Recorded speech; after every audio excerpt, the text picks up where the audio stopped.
Joining me now is Ben Collins, NBC News senior reporter. I guess that is the question. Now I'm really not sure he does care if he loses money. Does he? I can't imagine he does. This company costs probably about half what it cost when he bought it, 6-7 months ago now?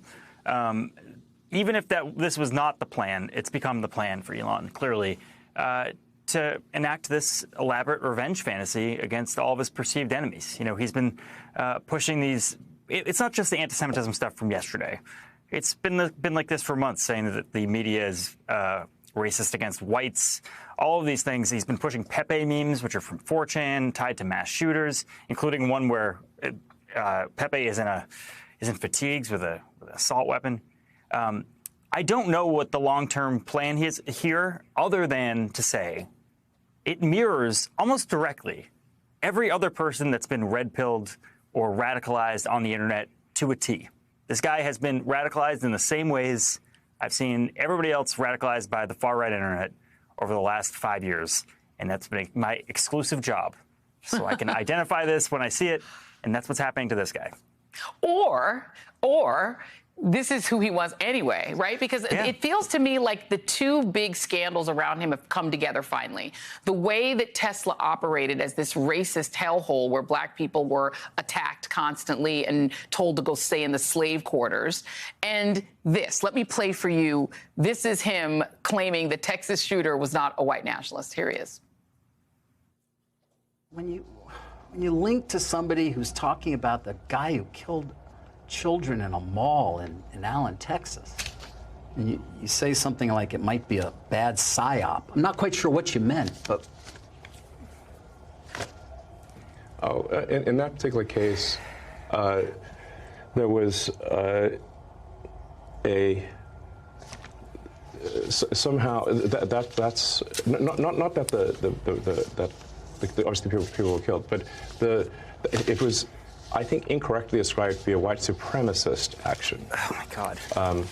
And the evidence for that was some obscure Russian website that no one's ever heard of, that had no followers. And the company that found this is Bellingcat.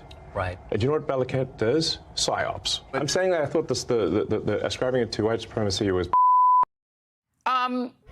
This is the Reuters headline. Gunman who killed 8 at Texas shopping mall had neo-Nazi ideation. He was covered in Nazi swastikas. Yes. Yes, he was, Joy. Look, can we stop this? Can we stop giving this guy softball interviews, please? My colleague, Brandy Zadrazi, did a TikTok video showing you exactly how you were able to find this guy's stuff. It was not complicated. Right. And then if you want to ask the cops can tell you this guy had a Nazi tattoo. He had a swastika on his chest and an SS tattoo on his arm. We all saw this. So at some point, it's like an abdication of your journalistic duty to just like joke around with this guy who's spreading white supremacist talking points on national television. Stop giving the guy the benefit of the doubt. We know who he is by now. At this point, you're bailing out. You're taking your other reporters who have reported this out and vetted this stuff and know exactly what this guy was. He was a white supremacist. And you are tossing them to the side to get chummy with a very rich person. And I just don't like it. And by the way, somebody who pretends to be a free speech absolutist, except when the Turkish autocrat wants him to suppress tweets in Turkey, which he did and defended it. That's exactly right. And by the way, Joy, the old administration that was the big censorship regime, remember that? Yeah. They fought back against that sort of thing. You know, they would fight back constantly against these countries who asked, but not Elon. Elon just let it go. Because maybe, at this point, I think it's pretty clear, we can start asking the question, maybe he has more in common with those kinds of people than a regular American. Last thing, he's hired somebody who actually used to work here, Linda Yaccarino, who is a MAGA supporter. She's a Trump fan.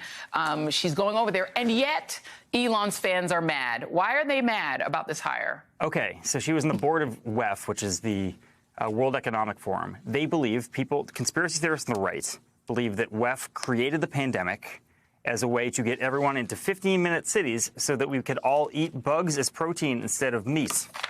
This is what they all believe. And he is, making those people angry who previously would have been happy with that. Guys like Cat Turd 2, who he used to take moderation decisions from. Joy, it's real dark out there. It's just real dark.